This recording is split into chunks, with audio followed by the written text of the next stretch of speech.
Good morning, and it is another Thrifty Thursday. Today I'm going to share with you what I found at an estate sale and a yard sale, which was honestly another estate sale because it was a house that had been closed up after the mother of the family died. I think it had been closed up since the late 90s, and so they literally pulled everything out of the house into the street. And some of you probably saw my YouTube short. I had two shorts actually. My husband loves to film those while we're shopping, and he just puts them up for me with music. But I had a short with the estate sale, and then I had one with the yard sale / street sale. And it was literally overwhelming, both places. There was so much there that I really had to focus and say, okay, what am I really, really looking for? So I have a few items to show you today, and I'll try to describe a little bit more about everything else that was at both of these sales that I did pass up on. So this is one of the things I got at the yard sale / in the street sale. These are a bunch of crocheted, they're technically Christmas ornaments because they all had a string on them, and for the most part, they're snowflake shaped. Here's a heart or spade or something, but most of them are these little snowflake shapes. So I'm guessing that these were put on a Christmas tree, and because I have so many of them, this is not all of them. I wondered if it was a Christmas tree at a church, and the reason I say that is the lady who owned the house was a Methodist minister's wife, and he had passed away probably 30 years before her, and there was just a lot of evidence at that yard sale that there were things that were possibly used in their time in ministry. So this was just a small fraction of what I found, and I was so excited. I have been looking for these. I've seen them priced individually in stores, and I'll get a couple if I see that, but there's no way that I would ever pay individually for every one of these that I bought. This was a bag that had $2 on it, this plus what I'm about to show you. And then by the time we got to the yard sale, it was after 11, and so the lady who was in charge came up to us and said, everything that you see is half off the price. So I literally got these for $1. After I put myself off the floor, I grabbed this and started throwing other things in a box. This is the rest of them. These, I put them separate because these are all, again, they're more snowflakes, but they are extremely starched. And I thought they were just starched, but I washed them in OxiClean and hot water, and then I washed them in hot water with double the amount of fabric softener. I tried tossing them in the dryer for a moment, and I also tried drying them in the sun. And no matter what I do, they are still they're still flexible, but they're hard. So I can't, like this one especially, I could not put this onto a page in a junk journal because the page would be weird, and it would also be very hard to write over on the page before. It may even create holes. So if any of you know how to get this out of this fabric, I would love to know your ideas. I can use them as they are. I mean, I may even put strings back on some of them and put them on my Christmas tree, but I would love to be able to put these in a journal. I know I can affix them to a cover very easily. A cover doesn't have to have everything soft on the front, but obviously these are way too many for the amount of covers that I would need. I would love your ideas on how to use these if I cannot get this out, or if you know how I can get this starch or some sort of, I don't know what it is, but it is in there. So that is that was the $2 Christmas ornament / doily haul that I got. And then at the same estate sale, there were just literally random things thrown in boxes. And so I picked up one box that had a bunch of Christmas stuff in it, and I couldn't really see everything that was in there, but I could tell there were some pretty cool stuff from the 50s and 60s, including some plastic holly, some little vintage plastic Santas and stuff like that, and she told me I could have the box for $1.50. So I grabbed that. I ended up throwing away about half of it because it was literally disintegrating. Unfortunately, one of the dolls that was in these boxes was a little plastic or celluloid doll, and she was in rough shape. Her face was completely eaten away or melted or something. So I ended up taking off the dress from her. The dress was in great shape. This is a felt dress, and it was evidently a doll of the month kind of thing. And so this is February. It says February 1956, Miss Valentine Doll of the Month, Peggy Hoffman, original. So I did throw the doll away, sadly. It's really hard for me to throw away dolls because I loved dolls growing up, but she was far beyond repair, believe me. But I wondered if there was a way that I could use this dress. It is extremely full and gathered, but give me all your ideas on how to utilize this in a junk journal. I would love to know. And then I found this little thing. It looked like a souvenir. It had an old sticker on it. I saved that for my ephemera box. But it's just a little machine embroidered piece. It looks almost like a dollhouse rug, but I'm sure it was used as a little, table doily or something to set a dish on. But I thought it would be perfect wrapped around a journal. So I grabbed this, and I think this was 50 cents, maybe 25. It was literally, everything was just so cheap, and it was on a dead-end street, and so a lot of people, I don't think, got to them.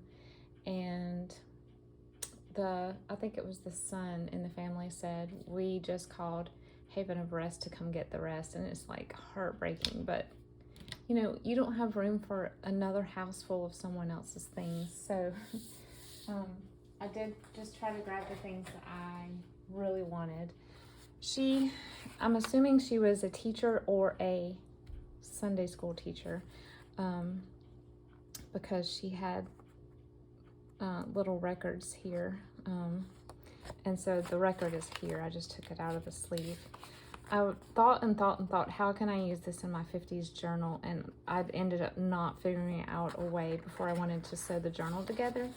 But it is just one of those paper sleeves. It's more substantial than paper. It's a cross between paper and cardstock.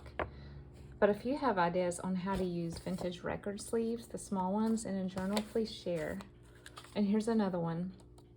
This one has two different images. I bought it for this image in particular because my family has Scottish ancestry, but the entire thing is amazing. So I picked those up, and then the lady evidently sewed, and so there was a couple of work baskets. I have this one, and I got one more from maybe 1970, and just grabbed those. I think he just let me have those. Oh, here's one of the things from that Christmas box. I kept it out of my attic. I put the other things in the attic, but this one had obviously been stored in a hot house for a while, so it's a Christmas tree candle, but it's leaning. But I just thought it was so cute. So there was a gigantic bag full of patterns. I may have to make my camera rise up a little bit. And I literally spent all afternoon last week, one day, going through them. Many of them were water damaged. Several of them were chewed on by mice or something. I don't know. I did find some mice droppings, so obviously had to sanitize my hands and everything afterward. But I was able to save a few of these to use in junk journals. And if nothing else, see how tattered? I can cut the ladies off and use them as images. And they smell extremely musty too. Most of the ones that she had were this. Like, you see her address and then the pattern. She ordered them by mail is what I'm trying to say. And so this lady lived all over too. Some of the addresses were from all over the Southeast, so she must have moved a lot, probably because being a Methodist minister, you do have to move pretty often. So These span from, looks like early 1960s until late 80s, early 90s. But I ended up throwing away most of the 90s ones just because either they were in rough shape or I would not use them. But yes, there are lots of great pattern envelopes that I'm going to try to salvage somehow. Give me your tips also on patterns that are in rough shape. Obviously they're still valuable because people sell them, but I don't even know if these are all complete or whatever. I don't plan to sew any of them because they're not my size, but I do want to utilize every piece of paper to the best that I can.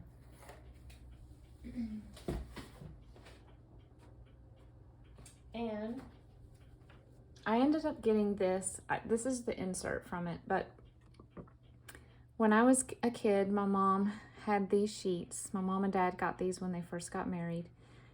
And these were on my bed a lot. In fact, I have the flat sheet still, and I have cut it up and used it in journals, but I have always wanted to find the actual sheet so I could put it on my daughter's bed, and I found them. These are Utica flower box, and they had a set of full sheets. The flat sheet and the fitted sheet were only $2 a piece, so I got them for $1 each. And they were shrink wrapped and everything still, so once I washed and dried them with OxyClean and all of that, they were like new. It was amazing. I don't have the pillowcases. I think someone had bought them before I got there, but I can easily get those online. But yes, I mean, seriously, it was just like I was meant to be at this sale because I've been looking for these sheets for probably 3 years. The bag that the patterns came in is this, I've washed it, but it still feels dusty. It is a super groovy paisley, what do you call this? Just the clear plastic bag, and it's got a hole in it down here. But I just thought, if nothing else, just to store stuff in it to take to the thrift store for donating or something, just because it's so kitschy looking. And this is what all the patterns were stuffed down into. Okay, I think that's all for the estate sale, excuse me, the street sale, other than if you watched my video about laundering linens with my little cat in it, I did buy a chenille bedspread at this estate sale for $2. It was half $4, crazy. No holes, no rips. There are a few stains that I have yet to get out, but for the most part, they're tiny and not so bad that I would not want to put it on a bed. So I will be keeping that instead of cutting it up because my grandmother had one almost just like it. And after she passed away, or maybe right before, hers was in pretty rough shape.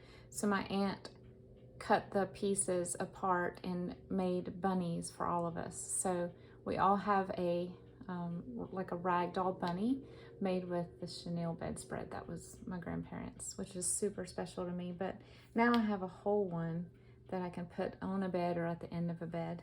And if you want to see a video of that, it's hanging on my clothesline in that video.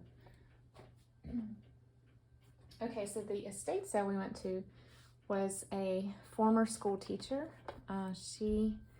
I always look up the history of the people afterwards. I can't help it, but she passed away a few years ago and her husband about a year later.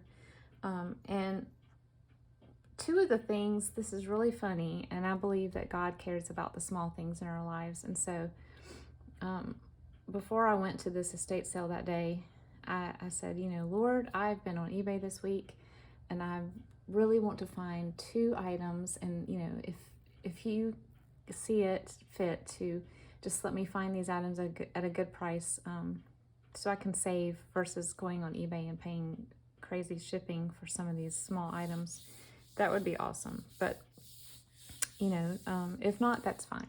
Well, wouldn't you know that the 2 items I've been looking for, this estate sale had, and it was a Saturday, and it was the last day of a 3-day sale, so everything was half off. Now, the prices were not great.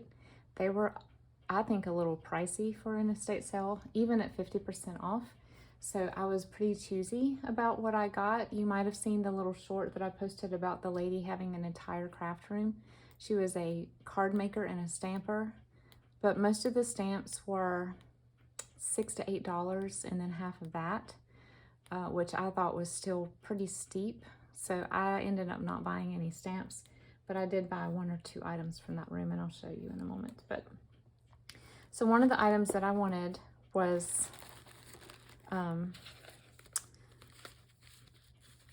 green stamps, or you know, coupons, or something like that. And so this lady had this cigar box full of, these are tobacco or cigarette coupons, and then literally bags of green stamps and top value stamps and everything that I have been having eBay searches on.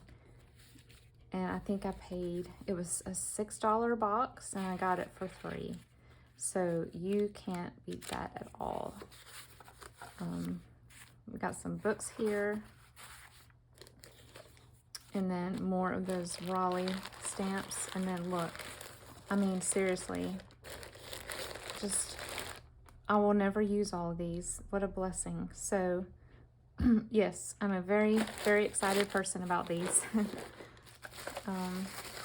Did a little happy dance when I got back out to my car, but yeah, my husband actually spotted these. He knows now what to look for me, and he walked up to me, his eyes were big, and he was like, "You're gonna want what's in this box."